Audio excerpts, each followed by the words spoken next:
Pookode veterinary college വിദ്യാർത്ഥി J സിദ്ധാർത്ഥനെ മർദ്ദിച്ചത് ഹോസ്റ്റലിലെ അലിഖിത നിയമപ്രകാരമെന്ന് remand report. പെൺകുട്ടിയുടെ പരാതി ഒത്തുതീർപ്പാക്കാനെന്ന പേരിൽ എറണാകുളത്ത് നിന്ന് വിളിച്ചു വരുത്തിയ ശേഷം ക്രൂരമായി മർദ്ദിച്ചു.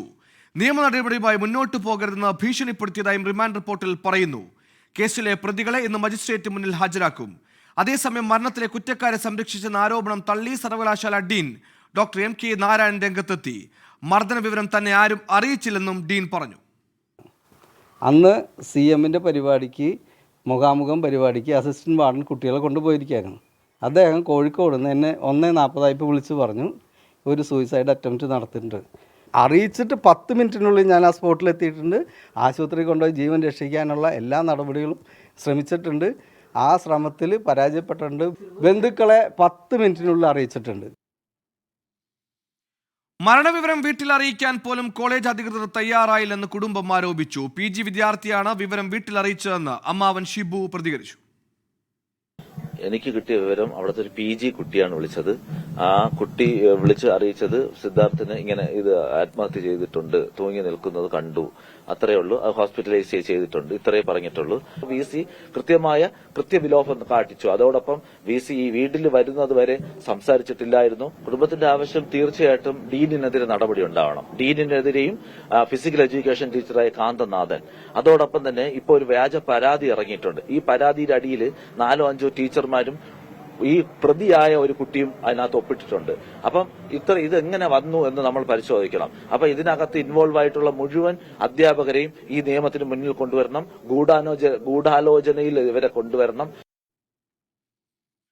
ഡീനടക്കം ആരോപണ വിധേയരോട് വിശദീകരണം തേടുമെന്ന് VC PC ശശീന്ദ്രൻ. സംഭവത്തിൽ ഡീനിന്റെ റിപ്പോർട്ട് ഇതുവരെ ലഭിച്ചിട്ടില്ല. ഹോസ്റ്റലിൽ ഇടയ്ക്കെങ്കിലും സന്ദർശനം നടത്തേണ്ട ചുമതല ഡീനിനുണ്ടെന്നും PC ശശീന്ദ്രൻ പ്രതികരിച്ചു. ഡീനെതിരായിട്ടുള്ള മാത്രമല്ല, എല്ലാ ഇതിനകത്ത് ഉൾപ്പെട്ടവർക്കെതിരായിട്ടുള്ള അന്വേഷണങ്ങളുണ്ടാവും. എല്ലാവരെയും മേടിക്കും. ഡീൻ്റേത് മാത്രമല്ല, അസിൻവാർഡിൽ നിന്ന് മേടിക്കണം. ഇനിയിപ്പോൾ നിങ്ങൾ പറയുന്ന പോലെ ഏതെങ്കിലും ക്വാർട്ടേഴ്സിൽ മീറ്റിംഗ് കൂടിയിട്ടുണ്ടെങ്കിൽ അവരുടെ നിന്ന് മേടിക്കണം. അതൊക്കെ ചെന്ന് അതെല്ലാം മേടിക്കണം. ഈവൻ കുട്ടികളിൽ നിന്ന് മേടിക്കണം. ഇപ്പം മിണ്ടാതിരിക്കുന്ന കുട്ടികളും ശരിക്കും പറഞ്ഞ കുറ്റക്കാരാണല്ലോ. മൗനം കുറ്റമാണ്. ഡീൻ പോകാൻ ബാധ്യതപ്പെട്ട ആളാണ്. കാര്യം എന്നും പോയില്ലെങ്കിലും ഇടയ്ക്കൊക്കെ പോകാൻ. കാര്യം ഡീനാണ് എല്ലാ ഹോസ്റ്റലിൻ്റെയും. ലേഡീസ് ഹോസ്റ്റലുണ്ട്, ഈ ബോയ്സ് ഹോസ്റ്റലിന് 2-3 ഉണ്ട്. അപ്പോൾ ഡീൻ എല്ലാ ദിവസവും എല്ലാ ഹോസ്റ്റലും ചെന്നോളണമെന്നില്ല. പക്ഷേ ഇടയ്ക്കൊക്കെ വിസിറ്റ് ചെയ്യണമെന്നാണ് എൻ്റെ അറിവ്.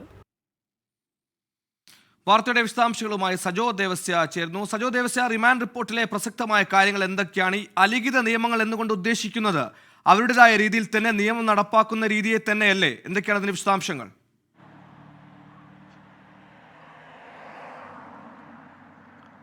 സുഹൈൽ, സിദ്ധാർത്ഥ് നേരിട്ട ക്രൂരമായ അക്രമം വെളിപ്പെടുത്തുന്നതാണ് പോലീസിന്റെ റിമാൻഡ് റിപ്പോർട്ട്.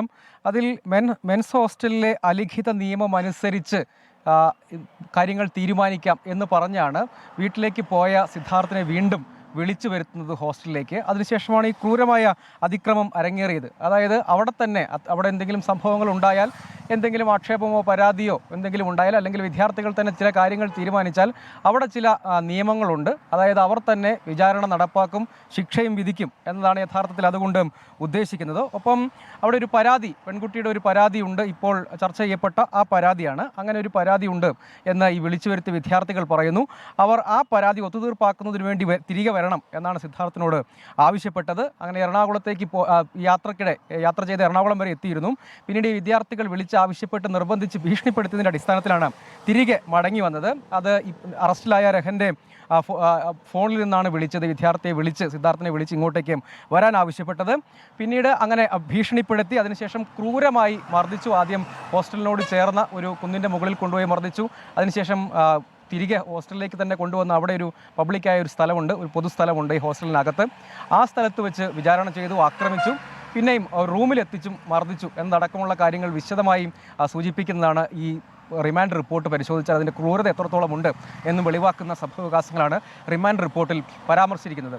അതോടൊപ്പം ഈ കാര്യത്തിൽ ഗുരുതരമായ വിമർശനങ്ങൾ കുടുംബവും, അത് സിദ്ധാർത്ഥിൻ്റെ കുടുംബവും ഒക്കെ ആരോപിക്കുന്ന ഒരു പ്രധാനപ്പെട്ട കാര്യം, ഡീൻ ഇക്കാര്യം പലതും ഈ മർദ്ദനം ഉൾപ്പെടെയുള്ള കാര്യങ്ങൾ മറച്ചു വെക്കാൻ ശ്രമിച്ചു. അങ്ങനെ കുറേയധികം വീഴ്ചകൾ ഡീനിൻ്റെ ഭാഗത്തു നിന്നുണ്ട് എന്ന വിമർശനം ഉന്നയിച്ചിരുന്നു. അതിൽ ഡീൻ വിശദീകരിക്കുന്നത്, അതായത് ഡീൻ ഹോസ്റ്റലിൻ്റെ വാർഡൻ കൂടിയാണ് നിയമപരമായി, പക്ഷേ അത് സാങ്കേതികത്വമാണ്. എല്ലാ ഹോസ്റ്റലിലും എപ്പോഴും പോയി പരിശോധിക്കുകയോ താമസിക്കുകയോ ചെയ്യുന്നത് വാർഡനല്ല, സാങ്കേതികമായി ആലങ്കാരികമായി കൂടി തിരുവനന്തപുരത്ത് നിന്ന് ചേരുന്നു. എം ജി പ്രദേശ് ചാൻസലർ, പ്രോ വി സി, അധ്യാപകർ, ഡീൻ, അങ്ങനെ ഒരു വലിയ സംവിധാനം ഉള്ളിടത്താണ് ഈ വിദ്യാർത്ഥികൾ ഹോസ്റ്റലിൽ അലിഖിതമായ നിയമപ്രകാരം അവരുടെ കാര്യങ്ങൾ, അവരുടെ തീർപ്പ് നടപ്പാക്കുന്നത്. സ്വാഭാവികമായി കുടുംബം വെളിപ്പെടുത്തുന്നത് പോലെ ഡീനടക്കം പ്രതിചേർക്കണമെന്ന ആവശ്യം ഇപ്പോഴും ആവർത്തിക്കുകയില്ല. എന്താണ് കുടുംബത്തിന്റെ ഏറ്റവും പുതിയ വെളിപ്പെടുത്തൽ അധ്യാപകർക്കെതിരെ അടക്കം?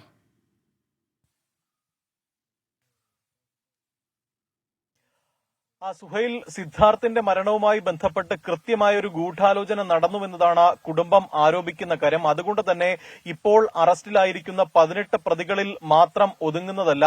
ഇത്തരത്തിൽ സിദ്ധാർത്ഥിനെ ക്രൂരമായി മർദ്ദനത്തിലേക്കും പിന്നീട് മരണത്തിലേക്കും തള്ളിവിടാൻ കാരണക്കാരായ മുഴുവൻ പേരെയും നിയമത്തിന് മുന്നിൽ കൊണ്ടുവരണമെന്നും അവർക്കെതിരെ നിയമ നടപടി വേണമെന്നുമാണ് പ്രധാനമായും കുടുംബം ആവശ്യപ്പെടുന്ന കാര്യം.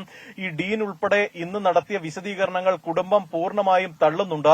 കാരണം സിദ്ധാർത്ഥിന്റെ മരണം സംഭവിച്ച ശേഷം കോളേജ് അധികൃതരുടെ ഭാഗത്തു നിന്ന് കുടുംബത്തെ യാതൊരു തരത്തിലും ആശ്വസിപ്പിക്കാനോ അല്ലെങ്കിൽ ഏതെങ്കിലും തരത്തിൽ കുടുംബത്തോട് പ്രതികരിക്കാനോ കോളേജ് അധികൃതർ തയ്യാറായിട്ടില്ല. അവിടെ പഠിക്കുന്ന ഒരു വിദ്യാർത്ഥി മരണപ്പെടുമ്പോൾ അത് മറ്റൊരു വിദ്യാർത്ഥിയെ കൊണ്ട് ഈ മരണവിവരം അറിയിക്കുന്നതാണോ അതിന്റെ രീതി എന്നതാണ് പ്രധാനമായും സിദ്ധാർത്ഥിന്റെ മാതാപിതാക്കൾ ചോദിക്കുന്നത്. ഡീനും ഒപ്പം മുൻ വിസിയും പരസ്പരം പഴിചാരുകയാണ്. ഇത്തരത്തിൽ ഒരു കൊടിയ മർദ്ദനം കോളേജ് ഹോസ്റ്റലിൽ നടന്നിട്ട് അവിടെ ഉണ്ടായിരുന്ന വിസിയോ ഡീനോ ഇത് അറിഞ്ഞില്ല എന്ന് പറയുന്നത് ഒരിക്കലും ന്യായീകരിക്കാൻ കഴിയുന്ന കാര്യമല്ല.